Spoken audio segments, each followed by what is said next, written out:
Hi, I'm Dan from Brighton Accommodation Agency, and today's video is going to be 3 top tips for being a guarantor. Tip number 1, be aware of your responsibilities as a guarantor. If you're the guarantor of a student, it may be that their student loan's coming in late. If you're the guarantor of a normal residential tenant, it may be that they've got some problems at work and pay is coming in a little bit late. However, most of our landlords are quite reasonable people, so if you do have a problem, communication's the key here. Get in contact with us and we'll see if we can work something out. Tip number 2, be aware of the limit of your rights. You're not a replacement for the tenant and you're not given the same rights under the tenancy.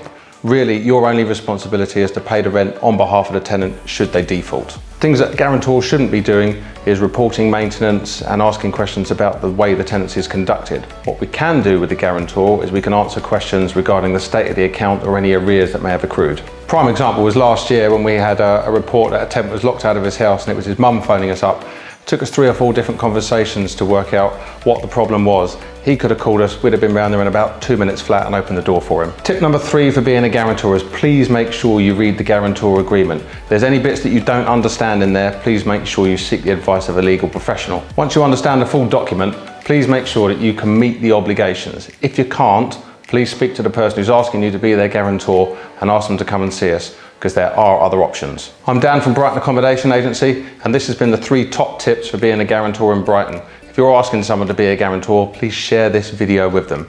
If you can like and subscribe this channel, we might be able to help some more people. Thanks very much, we'll see you at the next one.